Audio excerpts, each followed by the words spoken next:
Movie की शुरुआत में हम एक लड़की को देखते हैं जिसका आंख पूरी तरह से जख्मी है। उसको बहुत तकलीफ हो रही है। वह अपना आंखें पकड़कर रो रही है, चिल्ला रही है। उसकी आंखों के साथ क्या हुआ था यह जानने के लिए हम चले जाते हैं मई के बचपन में। बचपन में दिखाया जाता है कि मई की एक आंख खराब थी और उसमें काली पट्टी लगाई हुई थी, जिस वजह से सब कोई उसका मजाक उड़ाते थे और उससे कोई भी दोस्ती नहीं करना चाहता था। इसलिए वो हर वक्त उदास रहती थी और उसे डॉल से खेलना बहुत पसंद था और वह उन्हें पसंद भी करती थी। लेकिन कुछ देर खेलने के बाद वह डॉल को तोड़ देती थी और उसे डॉल को भी तोड़ना बहुत पसंद था। ये बात बड़ा अजीब थी, जो इस बात की तरफ इशारा कर रही थी कि मई एक नॉर्मल बच्ची नहीं है। उसके अंदर काफी गुस्सा भी है और बेरहमी भी। मई के बर्थडे में उसकी मॉम डैड एक डॉल देती है जो कि बहुत ही ज्यादा सुंदर और खूबसूरत होती है। यह एक कांच के शीशे के में कैद होती है। उसकी मॉम कहती है ये मेरे द्वारा बनाई गई पहली डॉल है बेटा। बचपन में ऐसे ही डॉल मेरी दोस्त हुआ करती थी। जब तुम्हारा कोई दोस्त नहीं बन रहा तो तुम इसे ही अपनी दोस्ती बना लो, लेकिन हाँ ये डॉल खास है तो इसको शीशे से बाहर ना निकालना। वह अपनी मॉम की बात मानकर यह डॉल से दोस्ती कर लेती है। उसके बाद स्टोरी कुछ समय बाद की दिखाती है। वक्त के साथ साथ मई भी बड़ी हो गई है और खूबसूरत भी दिखती है और अब वो अपने खराब आँख का इलाज करवाकर उसमें लेंस भी लगा ली है। उसकी आँख ठीक होने के बाद उसमें कुछ अलग ही हिम्मत आ गई थी और वो किसी से भी दोस्ती करने के लिए रेडी थी। वह जानवरों के क्लिनिक पर काम करती थी। वहाँ पर जानवरों की चीर-फाड़ और ताके लगाने का काम करती थी। उसे सिलाई करने का भी बहुत शौक था। उसकी आदतें भले अजीब थी लेकिन उसके चेहरे में हमेशा स्माइल रहती थी। उसकी मुस्कुराहट प्यारी होने के साथ साथ थोड़ी डरावनी भी थी। उसका बर्ताव इसलिए भी ऐसा हो सकता है क्योंकि वो हमेशा बाहर लोगों से दूर थी। उसके मॉम डैड की मौत हो चुकी थी और अब वह सिर्फ उस डॉल के साथ रहती थी। वो लड़की एक एडम नाम के लड़के को पसंद करती थी और बाहर जब खाना खाने आती थी तो उसे छुप छुप कर देखती थी। एडम मैकेनिक का काम करता था। मई को एडम में सिर्फ उसके हाथ सबसे ज्यादा प्यारे लगते थे। तब एक कॉफी शॉप में एडम किताबें पढ़ रहा होता है। तब मई उसके पास जाकर बैठ जाती है। किताबें पढ़ते पढ़ते एडम की आंख लग जाती है और वह वहीं पर सो जाता है। वह उसके पास जाकर अपने चेहरे को उसके हाथों से छूने लगती है। तभी वह जाग जाता है। फिर वह घबरा जाती है और वहाँ से चली जाती है। फिर धीरे धीरे दोनों के बीच में बातचीत बढ़ती है और दोनों में दोस्ती हो जाती है। फिर वह दोनों साथ में टाइम बिताना शुरू कर देते हैं। क्योंकि उसे एडम के हाथ पसंद थी तो वह उसके हाथों से अपने चेहरे को छुआ करती थी। अब वो अपना बहुत समय एक दूसरे के साथ ही बिताते हैं और ज्यादा समय वो लोग साथ में मूवीज देखते हैं। अब दूसरे दिन क्लिनिक में मई की दोस्त कुछ अजीब बातें करती है क्योंकि वो अच्छी नहीं थी लेकिन मई उसको पसंद करती थी। मई को उसका गर्दन बहुत पसंद था, जैसे उसको एडम का हाथ पसंद था। उसे अपनी ओर खींचती थी। यहाँ पर उन दोनों की थोड़ी बहुत बातें होती रहती है। उसके बाद उसकी दोस्त अपनी बिल्ली को मई को गिफ्ट कर देती है। घर आने के बाद वह एडम को बार बार कॉल करते रहती है पर एडम कॉल नहीं उठाता है क्योंकि वह काफ़ी मसरूफ था। काफ़ी दिन तक बात नहीं होने के बाद वह एडम को अपने घर बुला लेती है। फिर दोनों साथ में बैठकर मूवीज देखने लग जाते हैं। यह मूवी कुछ डरावनी थी जिसमें कुछ सीन्स ऐसे थे जिसमें बहुत चीर-फाड़ थे, जैसे समर छुट्टियां मनाने पिकनिक पर गई। वहाँ कुछ ऐसा हुआ कि दोनों एक दूसरे को नोच नोच कर खाने लगे। लड़की अपने हस्बैंड की उंगली खा जाती है और लड़का उसके जिस्म पर काटने लगता है, जो इस तरफ इशारा कर रहा था कि वह आदमखोर बन गए हैं। वो बहुत ही अजीब मूवी थी लेकिन मई को यह मूवी पसंद आ रही थी। इस तरह का सीन देखकर उसे अजीब ही सुकून मिलने लगता है। इसीलिए वह एडम के पास जाकर बैठ जाती है ताकि वो सारे सीन्स और करीब से देख सके। जिसके बाद वे दोनों सोने के लिए चले जाते हैं। इसके बाद मई अपने चेहरे पर उसके हाथ को फेरने लगती है। उसके बाद कुछ ऐसा होता है कि वह एडम को काट लेती है जिससे खून निकलने लगता है। यह बात एडम को पसंद नहीं आती तो वहाँ से उठकर चले जाता है क्योंकि वो मई से नाराज हो गया था। उसके जाने के बाद वो डॉल जिसको उसकी मॉम ने गिफ्ट किया था वह उसको डांटने लगती है क्योंकि उसको लगता है कि डॉल ही उसे इस तरह के अजीब हरकतें करवा रही है। एडम को मनाने के लिए वह बार बार कॉल करती है पर वह एक भी कॉल नहीं उठाता। ऐसा लग रहा था जैसे वह उसे नजरअंदाज कर रहा है।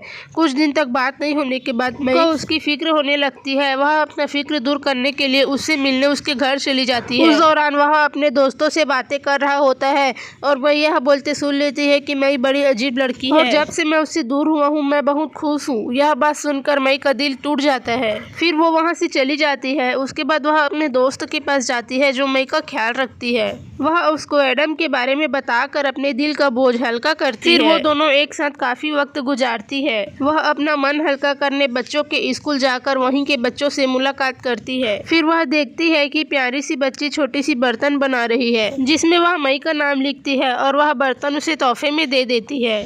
तभी रात के वक्त उसकी मुलाकात एडम से होती है। उसे देखकर एडम को अच्छा नहीं लगता। फिर वहाँ पर थोड़ी बहुत बात करके वहाँ से चला जाता है। इस बात से उसका मूड बहुत खराब हो गया था। फिर वो अपने दोस्त के घर आ जाती है और वे दोनों एक दूसरे के काफी करीब थी। फिर वह देखती है कि उसके घर में तो उसका कोई दूसरा दोस्त है। फिर उसे बहुत बुरा लगता है तो वहाँ से नाराज होकर वापस आ जाती है क्योंकि उसको दोनों तरफ से मायूसी और धोखा मिला था, एडम की तरफ से भी और अपनी दोस्त की तरफ से भी जो उसको बहुत प्यारी थी। घर आकर वो बहुत अपसेट हो जाती है और फुट फुट कर रोने लगती है क्योंकि वह फिर से अकेली हो जाती है और वो गुस्से में अपने सारे डॉल्स तोड़ देती है। उसके पास जो बिल्ली थी उसको अपने पास बुलाने लगती है पर वो भी उससे दूर चले जाता है जिस वजह से उसे काफी गुस्सा आ गया था और वह बर्तन उठाकर उस बिल्ली को जोर से फेंक कर मार देती है जिससे वह बिल्ली मर जाता है और उसको ऐसा लगता है कि उसके बॉक्स वाले डॉल और बाकी डॉल उससे बात कर रहे हैं क्योंकि उससे हल्की हल्की आवाज आ रही थी। वह फोन उठाकर बात करती है तो उसको ऐसा लगता है कि एडम उससे कुछ कह रहा है, लेकिन सच तो यह था कि डॉल हल्की हल्की आवाज से उसको कुछ बोल रही थी पर वह समझ नहीं पाती। दूसरे दिन वह डॉल को लेकर उस स्कूल में फिर से आ जाती है जहाँ एक बच्ची ने उसे छोटा सा बर्तन तोहफे में दिया था। उसकी डॉल बाकी बच्चों को बहुत ही ज़्यादा पसंद आती है तो सब बच्चे उसे बाहर निकालने की जिद करने लगते हैं। फिर मई बोलती है कि नहीं, मैं ये डॉल नहीं निकाल सकती क्योंकि मेरी मॉम ने मुझे मना किया था। लेकिन इसके बावजूद भी सभी बच्चे मई से वो डॉल छीनने लगते हैं जिसके बाद वह बॉक्स जमीन में गिरकर पूरी तरह से टूट जाता है और कांच के टुकड़े सभी तरफ बिखर जाते हैं। उसके बाद भी बच्चे नहीं रुकते और डॉल को लेने के लिए आगे चले जाते हैं जिससे कांच के टुकड़े उसके जिस्म में घुस जाते हैं और सभी का खून निकलने लगता है और इस वजह से डॉल भी खराब हो जाती है। जो चीज मई को बिल्कुल भी पसंद नहीं आती तो वह यहाँ से चली जाती है और वह बहुत ज्यादा दुखी थी। फिर एक दिन मई अपने घर से बाहर जाकर बैठी थी, तभी एक लड़का उसके पास जाकर बैठ जाता है। दोनों के बीच थोड़ी बहुत बातें होती है, फिर दोनों के बीच बहुत अच्छी दोस्ती हो जाती है। उसके बाद मई उस लड़के को अपने घर पे बुलाती है। लड़के को काफी गर्मी लग रही होती है तो वह अपने शर्ट उतार देता है। उसके हाथ में एक टैटू बना होता है जो मई को बहुत अच्छा लगता है और वह उसकी बहुत तारीफ करती है।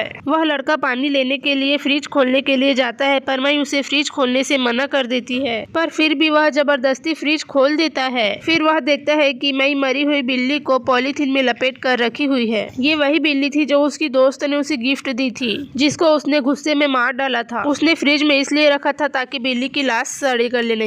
यह सब देखकर लड़का काफी ज्यादा डर जाता है और वह यहाँ से जाने लगता है। फिर यह सब चीज मई को बिल्कुल भी पसंद नहीं आती। मई उस लड़के पर कैंची से वार कर देती है जिससे उसका बहुत ही ज्यादा खून बहने लगता है। वो दर्द से चिल्लाते रहता है लेकिन इतना सारा खून बहने के बाद उसकी मौत हो जाती है। ये मई का इंसानों में पहला कत्ल था क्योंकि वह पहले जानवर को मार चुकी थी।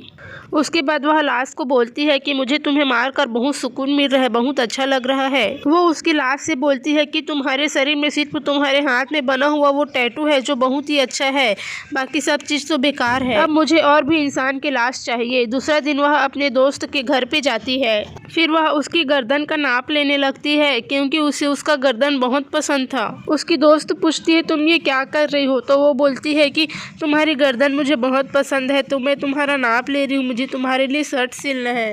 तुम्हें तो पता है ना मुझे सिलाई करने का कितना शौक है। यह सुनकर उसकी दोस्त बहुत खुश हो जाती है। मैं अपने दूसरी दोस्त को भी देखती है, उसे उसका पैर बहुत पसंद आता है जैसे इसका गला पसंद था उसे। दूसरे दिन वह अपने लिए एक ड्रेस तैयार करती है बिल्कुल अपने डॉल की तरह। वे यह ड्रेस पहनकर सबको ऐसे दिखाना चाहती है कि वो बहुत ही ज्यादा खुश है। और सबसे अजीब बात ये थी कि वह अपने साथ बॉक्स में छुरिया, ब्लेड, कैंची ये सब लेकर जा रही थी और वह अपने दोस्त के घर जा गई। वो अपनी दोस्त के बिल्कुल पीछे जाकर बैठ जाती है और उससे बातें करते करते ब्लेड में उसका गर्दन काट देती है। क्योंकि उसको अपनी दोस्त की गर्दन बहुत ज़्यादा पसंद थी तो वह उसे पूरी तरह से काट कर अपने पास रख लेती है। उसकी एक और दोस्त भी यहाँ आ जाती है पर उसको इस बात का बिल्कुल भी एहसास नहीं होता कि मई उसकी दोस्त को मार दी है। उसकी दोस्त उसे आवाज़ तो लगाती है मगर उसकी दोस्त की जगह वहाँ पर मई जाती है और उसके सर पर भी 2 चाकू घुसा देती है जिससे उसका बहुत सारा खून बहने लगता है और वह नीचे गिर जाती है और तड़प तड़प कर उसकी मौत हो जाती है। मई को उसकी पैर पसंद था तो उसके पैर को काट कर अपने बॉक्स में रख लेती है। अब हमें यह बात तो पता चल ही गया था कि मई बहुत बदल गई है। वो बहुत ही शैतानी दिमाग की और बेरहमी हो गई है। ऐसा लगता था जैसे वो अब अपने कंट्रोल में है ही नहीं और अब वो हमेशा ऐसे ही रहेगी। पहले उसको बचपन में डॉल्स तोड़ना पसंद था, उसके बाद उसे चीर-फाड़ वाली मूवी देखना पसंद थी जिसमें लोग एक दूसरे को मार रहे हैं, खा रहे हैं, नोच रहे हैं, ये सब उसे बहुत पसंद रहता था। फिर उसके बाद वह लोगों को मारना स्टार्ट कर दिया। उसको ऐसा लगता था जैसे कि वह बहुत ही अच्छा काम कर रही हो और वो बहुत ही सुकून में जी रही थी। उसको बचपन से ही कुछ ऐसा डिस्टर्बेंस था। उसको खून खराबा, मारपीट यह सब देखना बहुत पसंद था। उसको अभी बहुत सारे जिस्म मिल गए थे लेकिन फिर भी उसको अभी एडम के हाथ चाहिए थे क्योंकि उसको एडम का हाथ बहुत पसंद था। वह अब डायरेक्ट एडम के घर जाती है। एडम अपने दूसरे दोस्त के साथ समय बिताते रहता है। यह देखकर मई को बहुत ही ज़्यादा जेलस फील होती है। से कहती है कि तुम मेरे चेहरे पर अपना हाथ लगाओ पर एडम अपनी नई दोस्त के सामने ऐसा नहीं करता और उसे जाने के लिए कह देता है और वह उसकी बहुत बेइज्जती करने लगता है जिससे एडम की नई दोस्त उस पर हंसने लगती है। अब उसे और भी बेइज्जत करने के लिए एडम अपने हाथ से जैसे ही उसको छूने के लिए लगता है वह चाकू उसके दोस्त के गले में घुसा देती है जिससे बहुत ही ज्यादा खून निकलने लगता है और फिर वह एडम को भी मार देती है और उसके हाथ को बॉक्स में अपने पास रख लेती है। इसके अलावा वह एडम की दोस्त के कान काट कर अपने पास रख लेती है। सभी बॉडी पार्ट्स को बॉक्स से बाहर निकालती है और उसे धोने लगती है, अच्छे से साफ करने लगती है। फिर ये बात सामने आती है कि आखिर ये ऐसा क्यों कर रही है, ये सभी जिस्म के अंगों का क्या करना चाहती है। ये सभी जिस्मों को जोड़कर उसमें टाके लगाकर एक बड़ा सा डॉल बना लेती है जो उसकी दोस्त उसकी साथी बनकर हमेशा उसके पास रहेगी। ये सीन बहुत ही ज़्यादा भयानक और डरावनी रहती है। अब बात करते हैं कि यह डॉल बनाने के लिए किस किस का कौन सा अंग यूज़ की है। वो अपने दोस्त का टैटू वाला हाथ इस्तेमाल किया था क्योंकि उसको उसका टैटू बहुत पसंद था। उसके बाद वह अपने दोस्त के गर्दन इस्तेमाल की जो उसे बहुत ही ज़्यादा पसंद थी। पैर दूसरी दोस्त की, हाथ एडम की इस्तेमाल की थी और कान उसके एडम की दोस्त की और वह बालों में फर को इस्तेमाल करती है और इसके बाद वह पूरा इंसान बनाकर अपने उस दोस्त का नाम भी रख लेती है। मगर उसको अपने इस नए दोस्त में एक और कमी लग रही थी, वह थी उसकी आंखों की क्योंकि उसका दोस्त उसे देख ही नहीं रहा था। यह बात उसको काफी बुरा लग रहा था क्योंकि वह तो यही चाहती थी कि उसका नया दोस्त उसे देखे, उसे प्यार करे। फिर वह उसे अपना आँख देने का फैसला करती है। वह बहुत तकलीफ सहकर बहुत मुश्किल से अपनी आँख निकाल ही लेती है और उसके शरीर में लगा देती है। अपना हाथ पकड़कर बहुत ही ज़्यादा रोते रहती है क्योंकि उसे बहुत ही दर्द होते रहता है। वह अपने आँख को उस शरीर में लगा देती है, फिर भी वह उससे बातें नहीं करते रहता तो वह बहुत ही ज़्यादा परेशान हो जाती है। वह अपना सर उसके ऊपर रखती है और वह वहीं पर सो जाती है। तब हम बहुत ही ज़्यादा हैरान कर देने वाले सीन देखते हैं। एडम का जो हाथ रहता है वह उसकी ओर बढ़ता है और उसे छूने लगता है और उसे सहलाने लगता है। यह बहुत ही अजीब और डरावनी वाली सीन होती है। मैं अलग अलग अंगों को जोड़कर जो इंसान बनाया था उसमें हकीकत में जीव आ गया था। अब हम देखते हैं कि उसकी हालत ऐसी क्यों हुई, क्योंकि मई को सभी नज़रअंदाज कर दिए थे। वो बहुत ही ज़्यादा अकेली हो गई थी, उसको अकेलापन अंदर से खाया जा रहा था। अकेलापन की वजह से वो एक आम इंसान में से कातिल इंसान बन गई थी और न जाने वह कितने लोगों को मौत के घाट उतारी होगी। इसलिए हमें ज़िंदगी में किसी को भी फिजूल इंसान नहीं समझना चाहिए। इसी के साथ आज की कहानी को हम यहीं पर एंड करते हैं। वीडियो पसंद आई होगी तो लाइक कर देना, चैनल को भी सब्सक्राइब कर देना।